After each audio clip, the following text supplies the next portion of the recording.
Hey, Wow, thank you. you won. Thank you, universe. You did it. Thank you, universe. It must have been something what about that background? Is that all right?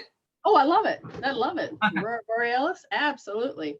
It doesn't look right on me. I got too many things going on, but it outlined you well. Okay. Kind of green. Okay, we're good. Nice. See? I think we're kind of blending. I got the black. Yeah, I see the train. Little opposite. Yeah. That's awesome. I love it. What can we help you with for this 15 minutes?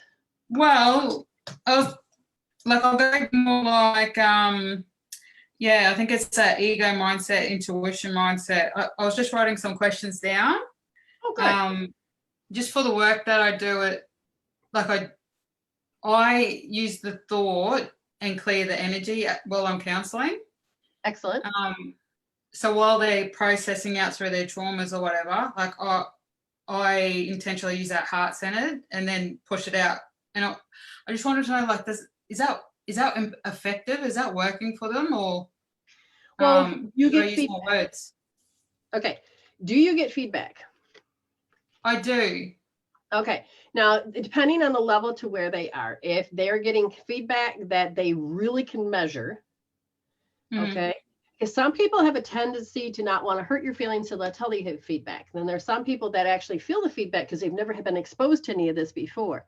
Okay. You're wanting to develop your skill even further. Okay. Yeah. And so are some of they're fully aware of how you do your healings?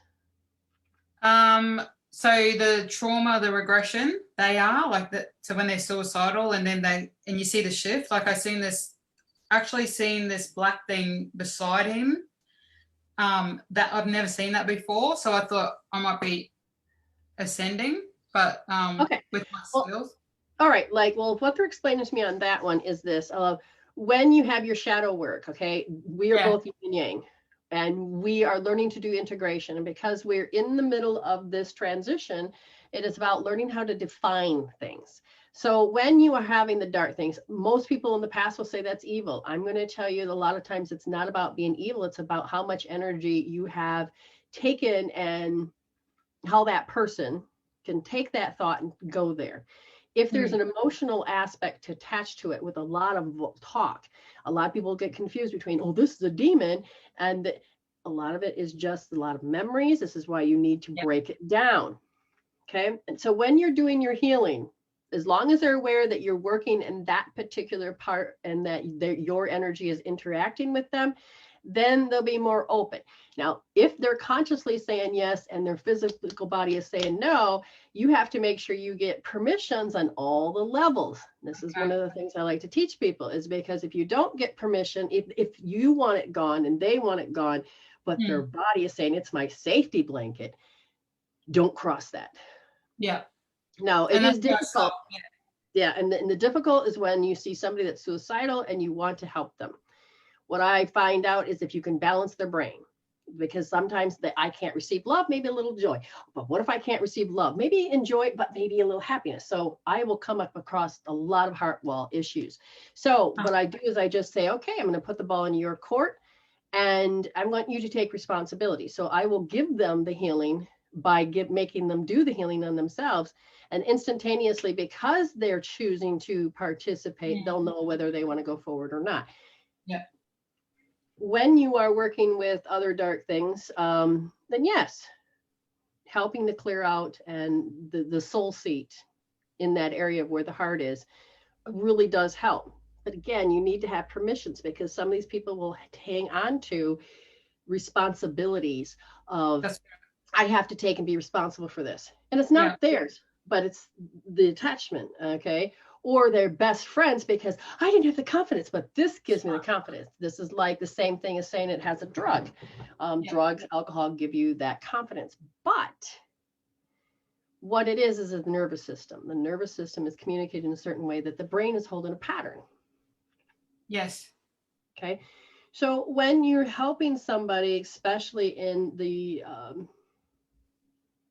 they're still pointing that you need to really see if they can start to balance you're getting results, but some of those that you aren't getting results with, have them see if you can balance the brain. Yeah, balance the brain. Okay, that will make a big difference about how it's going to send the signals to the nervous system. If you can, I don't know if you work with gamma energy. No, but like I feel like I'm going more towards like I'm doing childhood trauma now, but then it'll be addiction. And okay, yes, that's what they wanted to talk about. I couldn't remember the word. The addiction. Every addiction is related to the fact that that's not the problem. The problem is the problem of the trauma. Yes. That's a safety blanket.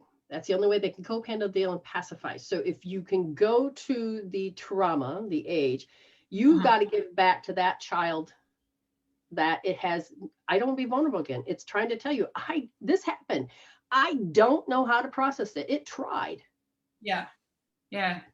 And that's, again, you want heart cohesion. But how can you do that if how do you want to put it? The way the subconscious mind is set up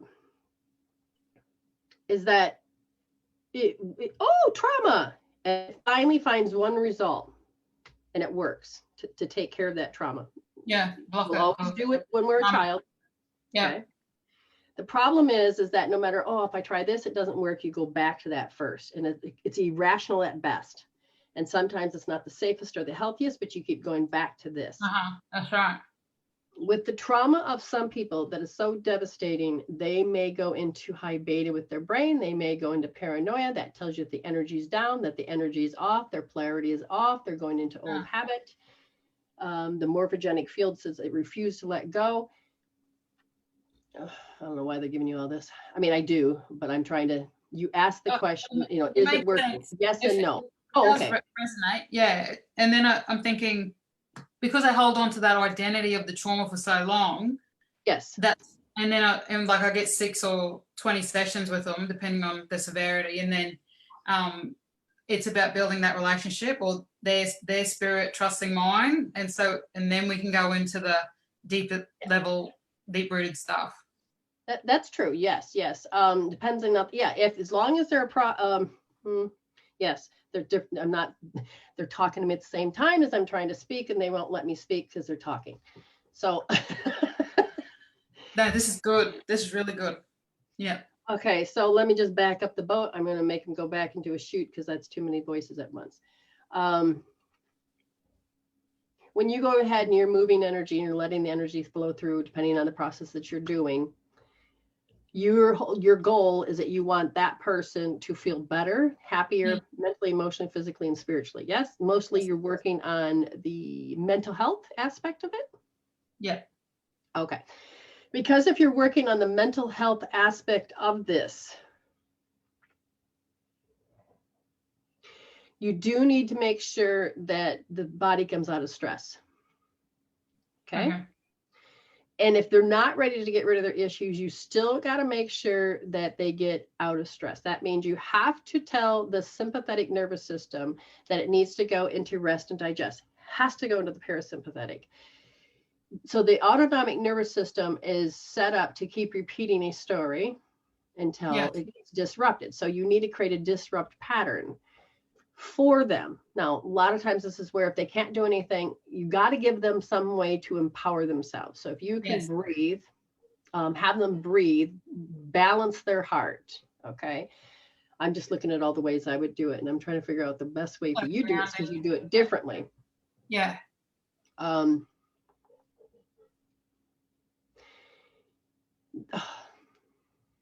There's a whole bunch of ways you can get them to disrupt the pattern, get them to have the power to breathe differently. You got to get them out of stress mode. So you need to stimulate that vagus nerve, whether how you do it or you power them to do it, but you need to get that to be stimulated. Once that's done, then you need to regulate that the heart can go back into balance. But then you also have to deal with the brain. So depending on how you really want to do it. A lot of these people I'm seeing you with, I don't know, is this on your daily job every day? Yeah, every day. Okay, I don't see them connected to their lower half. Most of them their belt flow is gone. It looks like they're parts. They look like they're parts. In order to handle life, they had to go into being a part. Yes. And you have some really traumas. And see if I like that was another thing. So like I know they're coming to me fractured or fragmented, and to alleviate that suffering just a little bit, like there's only 6 sessions, so then I think I'm able to achieve that. But to get that deeper level, and I know that they're fragmented, but I don't see it. I just feel it. Like I think I'm more Okay. intuitive. All right, like you'd work with a lot of PSTDs. Yeah. Okay. Those ones you're talking about now, instead of chronic or acute, you're talking about mega chronic, okay? Yeah. They're telling you, oh my God, I can't handle this. Yeah. So there's that point. But then how did they come out of that point, which is that one thing that worked, which is maybe they talked negative to themselves. Yeah. Okay. The emotion can vary from different things, but it'll be the pictures. Like when I'm working with lots of PSTD, you got to remember that they have a story, they have a picture. It's not necessarily, because one of the things our brain does is delete, distort, and generalizes. And it does it every time you think it. So as they begin to delete, distort, and generalize, they're finding more and more reasons to hang on to it harder and stronger because, oh my God, I can't make this stop. So you're going to find out that it feels like insanity to them. Yep. Even if you stimulate the vagus nerve and you balance their brain and you balance their heart, they don't know how to change from the habit of their identity that issue is them, because it's very habitual. Ingrained. Yes. Yes, the muscles, everything, all of it. So they have to start to practice to do things every day. They're going to have to be taking the responsibility on of becoming more mindful. Yes, I was thinking that. Yeah. And it's not just, they don't know how to if you find out there might be a pattern that not just with them, but with other people all are in the same kind of, they won't know how to close something, or they know how to close it up so good that they have to be a neat freak. So it depends on which way they go to cope, handle, and deal. And as you begin to watch this, it's still the program in the inside that they can't resolve that moment. You're going to see, once you go further in this, it'll be their sensory system. Their hearing on one side's going to have it where maybe the other side won't, or their eyes will have it, or their emotions, or with the kinesthetic, or the tactile. And if you really can tap into where they're holding, it's not just one picture. This is where it becomes like a diamond. It's a facet. You see many reflections. So if they're holding it in the eye and you get that gone, they're probably holding it in an ear. But if they don't really want to let that go because it's part of their safety blanket, they will move that picture around on you. Right. Okay. The last thing they want to do, regardless, is to be vulnerable ever again. Yeah, so there's always going to be an enemy. Yeah. So you have to help them get their power back. So when we talk like that, and then I do the regression or the hypnosis, and then go down and get them to release the fear. So we're doing fear. Okay. And then I say, see what you see, hear what you heard in that space and time. Can you still feel the fear? And then they'll say, oh, there's a little bit. And if they still trying to hold on, I send the white light in to clear that can help, because you can call in the superconscious to help, because usually at that stage, the superconscious, the one thing about it is it'll do everything you say. But if they truly are done with it, you employ bringing in superconsciousness and ask the superconsciousness, can you see this, and treat it now. Wow. And the person can be so not connected, but if it's no longer serving, then the superconscious can actually start to bring in a very deep healing on that nervous system that is needed. And then there can be a calm. So if you can learn, so in a way, it sounds like you're doing timeline therapy, where you take a breath and you go back and you go into that point. Now, if you can get down into that point and there's nothing there that triggers, you've got to be zero.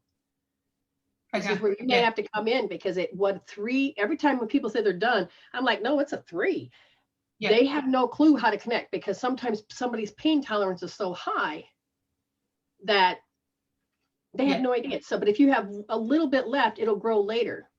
You want it to be gone. Okay. Once it starts to be gone, and they take their power back, because all it is energy. So when you're in that part, you can turn it around. So when you're in there, can you turn it around and have them recalibrate so all of the future events are okay? So you do that. That's good. Do you do future pacing? And then I get them to see in the future if they felt that, and they say no, they can't find it. Yeah. Yes. Okay, that's good. All right, so that means that have you done the epigenetic? Okay, so when you go back, do you go back to just from past life, this life, to epigenetics? Not the epigenetics. I haven't. It's past life and the generational. Well, the generational will be that epigenetic thing. Okay, so it just depends on the terminology. Again, regardless, it's an emotion. It usually will boil down to all these perspectives as an emotion. Yes. I'm not letting go of that emotion. That's right. And you may have to devise a way to really connect with coming up with the different terms of how they define that emotion. Yeah. And when you do, and they can connect with it, they'll let you know when they've connected with it. Yeah, okay. They can say, yeah, you want a fat 10. I measure everything.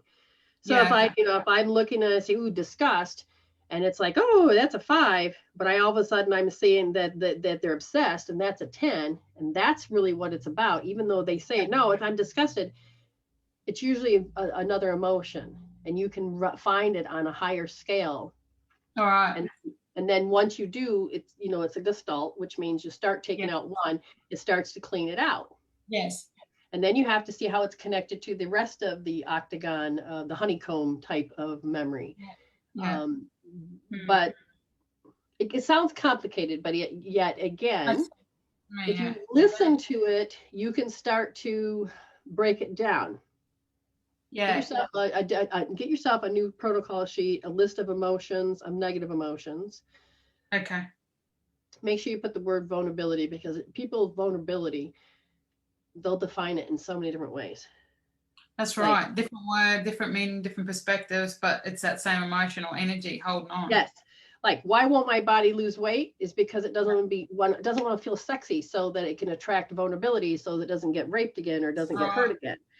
Yeah. And you have to talk to the body's consciousness. So when you're in that time, just understand where you're talking to and what you're talking to. So you may have to connect to the innate to connect to the person consciously in the body, and you may have to acquire the superconscious. But thank you so much for coming on, and I'm glad you won. And look forward to talking to you more. Yeah, definitely. Thank you. All right, bye-bye, honey.